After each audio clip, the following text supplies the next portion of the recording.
안녕하세요. 오늘 하루도 주님의 풍성한 그 사랑을 충만하게 누리는 그런 하루가 되기를 축복합니다. 오늘 본문은 예레미야 16장입니다. 주님께서 나에게 말씀하셨다. 너는 이곳에서 아내를 맡거나 아들이나 딸을 낳거나 하지 말아라. 나 주가 이곳에서 태어날 아들, 딸과 이 땅에서 아들, 딸을 임신할 어머니들과 아들, 딸을 낳을 아버지들이 어떻게 될 것인지를 말하여 주겠다. 사람들이 혹독한 질병으로 죽을지라도 울어줄 사람도 없고 묻어줄 사람도 없어서 죽은 사람들은 땅 위에 뒹구는 거름덩이처럼 될 것이다. 전쟁에서 죽거나 굶주려서 죽은 사람들의 시체는 공중의 새와 들짐승의 먹이가 될 것이다. 그렇다. 나 주가 말한다. 너는 초상집에 가지 말아라. 가서 곡하지도 말고 유가족을 위로하지도 말아라. 이것은 내가 이 백성에게 베푼 평화와 사랑과 자비를 다시 거두어들였기 때문이다. 나 주의 말이다. 이 땅에서는 높은 사람이나 낮은 사람이나 다 죽을 것이다. 그러나 그들을 묻어줄 사람도 없고 그들의 죽음을 곡하여 줄 사람도 없고 그들이 죽어서 슬프다고 자신의 몸에 상처를 내거나 머리를 밀어 애도할 사람도 없을 것이다. 그때에는 죽은 사람의 유가족을 위로하려고 그들과 함께 음식을 나누는 사람도 없을 것이며 친부모를 잃은 사람에게도 위로의 잔을 건넬 사람이 없을 것이다. 너는 사람들이 함께 앉아서 먹고 마시는 잔치집에도 들어가지 말아라. 나 만군의 주와 이스라엘의 하나님이 말한다. 나는 너희들이 흥겨워하는 소리와 기뻐하는 소리와 즐거워하는 신랑 신부의 목소리를 너희들이 보는 앞에서 너희 시대 이곳에 사라지게 하겠다. 그러나 네가 이 백성에게 이 모든 말을 전달하면 그들이 너에게 묻기를 무엇 때문에 주님께서 이토록 무서운 재앙을 우리 모두에게 선포하시는가? 우리가 주 우리 하나님께 무슨 죄를 짓고 무슨 잘못을 저질렀단 말인가? 하고 물을 것이다. 그러면 너는 이렇게 대답하여라. 나 주의 말이다. 너희 조상이 나를 버리고 다른 신들을 쫓아가서 그들을 섬기며 경배하였다. 너희 조상이 나를 버리고 내 율법을 지키지 않았다. 그런데 너희는 너희 조상들보다도 더 악한 일을 하였다. 너희는 각자 자신의 악한 마음에서 나오는 고집대로 살아가며 내 명령을 따라 순종하지 않았다. 그러므로 내가 너희를 이 땅에 쫓아내어 너희가 알지 못하는 땅, 너희 조상도 알지 못하던 땅에 이르게 하겠다. 그러면 너희가 거기에서 낮이나 밤이나 다른 신들을 섬길 것이며 나는 너희에게 다시는 긍휼을 베풀지 않을 것이다. 그러므로 보아라, 나 주의 말이다. 그날이 지금 오고 있다. 그때에는 사람들이 더 이상 이스라엘 백성을 이집트 땅에서 이끌어내신 주의 살아계심을 두고 맹세하지 않고 이스라엘 백성이 쫓겨나서 살던 북녘 땅과 그 밖의 모든 나라에서 그들을 이끌어내신 주의 살아계심을 두고 맹세할 것이다. 나는 그들의 조상에게 주었던 고향 땅에 그들을 다시 데려다 놓을 것이다. 내가 많은 어부를 보내서 이 백성을 고기 잡듯 잡아내겠다. 나 주의 말이다. 그런 다음에 많은 사냥꾼을 보내서 모든 산과 모든 언덕과 바위 틈을 샅샅이 뒤져서 그들을 사냥하듯 잡아내겠다. 내가 그들의 모든 행실을 똑똑히 지켜보고 있기 때문에 그들도 내 앞에서 숨을 수가 없고 그들의 죄악도 내 눈앞에서 감춰질 수가 없다. 그들이 시체 같은 우상으로 내 땅을 더럽히고 내가 그들에게 물려준 땅을 역겨운 우상들로 가득 채워 놓았으니 나는 이렇게 우선 그들의 죄악과 허물을 갑절로 보복하겠다. 주님, 내가 환난을 당할 때에 주님은 나의 힘과 요새와 피난처가 되십니다. 세상 만민이 모든 땅 끝에서 주님을 찾아와 아랠 것입니다. 우리의 조상이 물려준 것은 거짓되고 헛되며 전혀 쓸모가 없는 것뿐입니다. 사람이 어찌 자기들이 섬길 신들을 만들 수 있겠습니까? 그런 것들이 어찌 신들이 될 수 있겠습니까? 그러므로 보아라, 내가 그들에게 알리겠다. 이번에는 나의 권세와 능력을 그들에게 알려서 나의 이름이 주라는 것을 그들이 깨닫게 하겠다. 아멘. 자, 오늘 우리가 함께 묵상할 예레미야 16장은 예언자의 삶 자체가 하나의 거대한 메시지가 되는 그런 장면을 보여줍니다. 2절에서 하나님은 예레미야에게 아주 가혹한 명령을 내리세요. 청년들도 결혼해야 될 청년들이 많이 있는데 교회에. 근데 하나님이 이 청년 예레미야에게 이렇게 말씀하십니다. 너는 이곳에서 아내를 맡거나 아들이나 딸을 낳거나 하지 말아라. 이스라엘 사회에서 결혼을 하고 대를 잇는 것은 지금도 중요하지만 그때에는 정말 정말 중요한 일이었어요. 아주 기본적인 축복이자 또 더 나아가서 의무였습니다. 그런데 하나님이 그것을 금지하고 계시죠. 그 이유는 명확합니다. 곧 이 땅에 무서운 심판이 임할 텐데 태어나는 자녀들이 칼과 김과 전염병으로 죽게 될 것이기 때문에 그런 거예요. 그러니까 이런 고통을 당할 거라면 차라리 자녀가 없는 것이 낫다라는 아주 비극적인 경고죠. 또한 5절과 8절을 보면 초상집에 가서 애곡하지 말라라고 말씀하십니다. 잔치집에 가서 먹고 마시지 말라고도 하시죠. 이것은 유다 땅에서 죽은 자를 위한 위로도 사라지고 신랑 신부의 기쁨의 소리도 끊어질 예정이라는 것을 예레미야의 삶을 통해서 보여주시는 거예요. 백성들이 말로 할 때는 도무지 들어먹지를 않으니까 하나님께서 예언자의 삶 자체를 일종의 퍼포먼스, 시청각 자료로 사용하셔서 그들의 관심을 끌고 왜 결혼 안 해? 왜 잔치 안 와? 그 마을이니까요. 공동체 뭐 다 건너 건너 다 하는데 왜 잔치 안 와? 너 장례식인데 그 뭐 누구네 장례식인데 왜 안 와? 이렇게 물을 때 또 사람들이 궁금해할 때 그럴 때 이야기를 전할 수 있도록 그들의 관심을 끌고 경고를 전하게 하기 위해서 하나님께서 예레미야에게 이렇게 가혹한 명령을 하신 겁니다. 예언자는 철저하게 하나님의 도구죠. 자신의 행복, 평범한 일상의 기쁨조차 포기하고 하나님의 심정을 온몸으로 살아내야 하는 자가 바로 예언자입니다. 그런데 여러분, 예레미야가 이렇게 결혼도 포기하고 슬픔과 기쁨의 자리에 참여하는 것조차 끊어가면서 경고를 보냈음에도 불구하고 유다 백성들의 반응은 어떻습니까? 예레미야가 이 모든 재앙을 선포할 때 백성들은 예레미야에게 이렇게 되묻습니다. 10절에 보면 뭐 때문에 주님께서 이토록 무서운 재앙을 우리 모두에게 선포하신다는 말이냐? 우리가 주 우리 하나님께 뭔 죄를 짓고 무슨 잘못을 저질렀다는 말이냐? 뭐 그렇게 잘못했는데 이렇게까지 하는데 이런 얘기인 거죠. 여러분 이 질문이 어떻게 들리세요? 정말 몰라서 묻는 걸까요? 아니죠. 이건 항변입니다. 우리가 뭘 그렇게까지 잘못했냐? 뭐 좀 그냥 다들 이 정도는 하는 거 아니야? 뭐 이런 거죠. 우리가 뭐 그렇다고 이런 것 때문에 이렇게까지 벌을 받아야 돼? 나는 이건 좀 지나친 거 아니야? 억울한데? 이런 태도죠.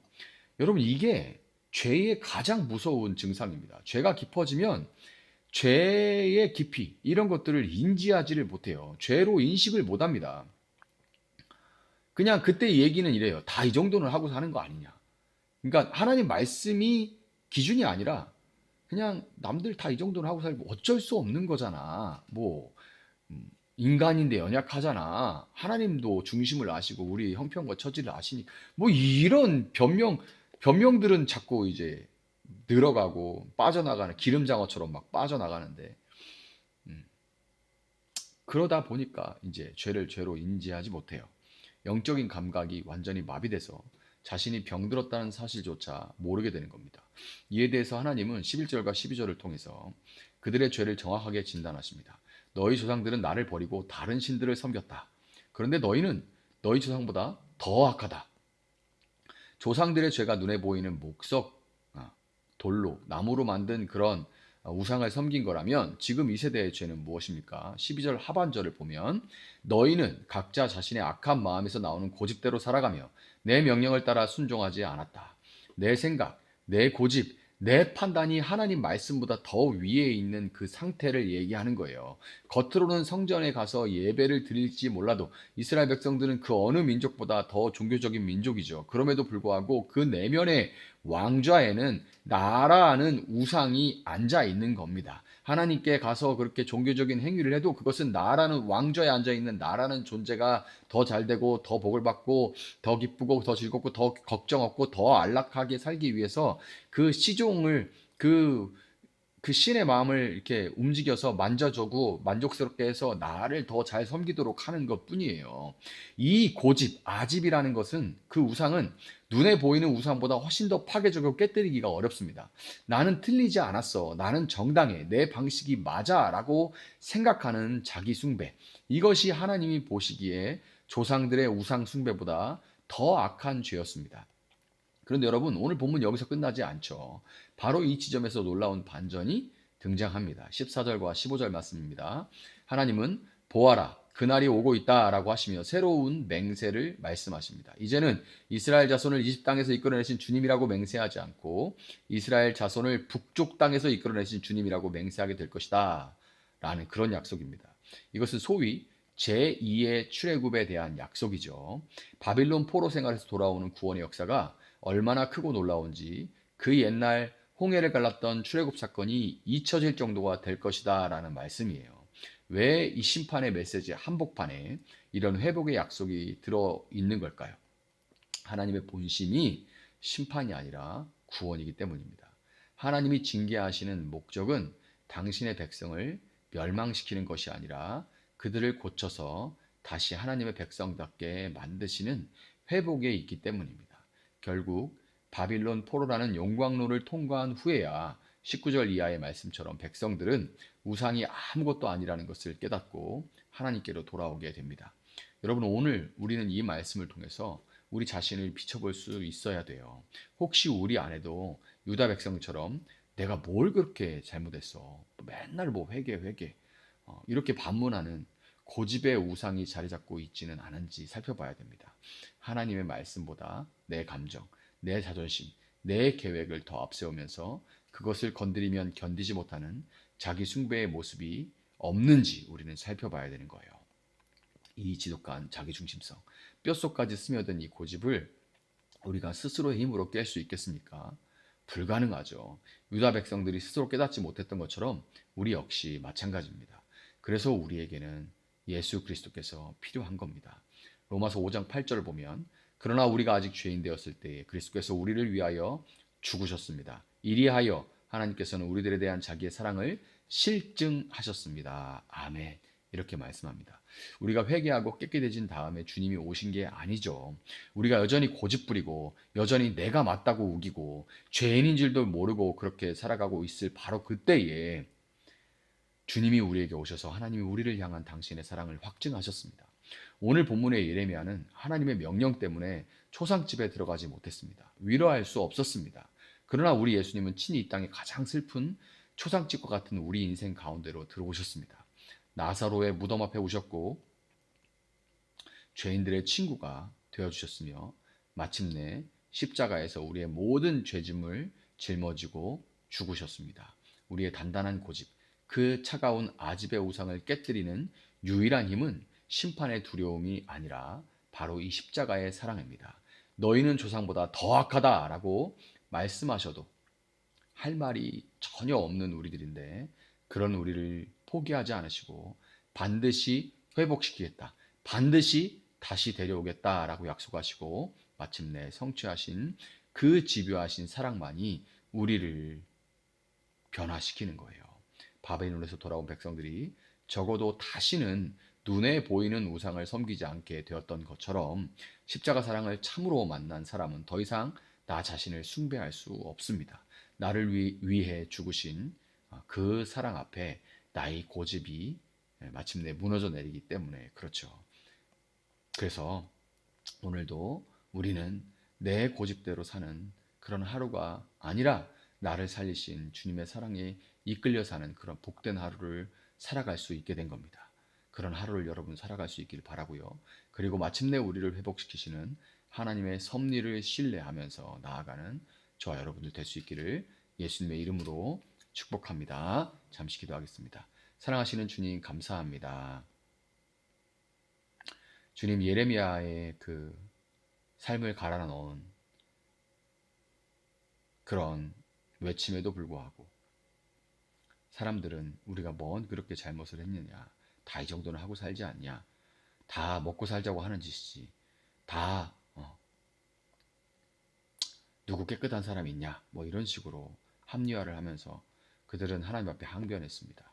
주님, 그 모습이 바로 오늘 우리의 모습, 나의 모습이 아닌지 생각해 봅니다.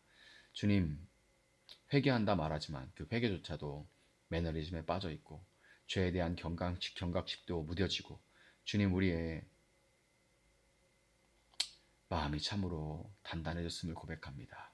주님, 우리의 이 강팍함을 불쌍히 여겨주시고 우리가 하나님 앞에 어떤 죄인이며 하나님 정말 얼마나 우리 안에 깨지지 않는 이 자기중심성, 나를 사랑하는 이 마음 주님 불쌍히 여겨주시고 주님, 이것을 우리가 이길 수 없사오니 주님의 사랑이 우리를 덮어주시기를 원합니다.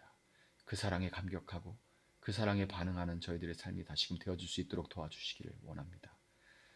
하나님께서 우리를 포기하지 않으시니 우리도 포기하지 아니하고 주님을 붙들고 나아가는 오늘 하루가 되게 하시고 오늘 하루 모든 걸음걸음마다 주님의 은혜를 풍성하게 누리는 저희들 되어줄 수 있도록 주님 도와주시고 그 사랑으로 인하여서 거친 파도가 우리를 향해 다가올 때에 주님 그 파도 위를 날아오르는 저희들 되어줄 수 있도록 주님 도와주시고 많은 어려운 문제 가운데도 짓눌리지 아니하도록 저희 가운데 함께하여 주시옵소서. 감사합니다. 예수님의 이름으로 기도합니다. 아멘.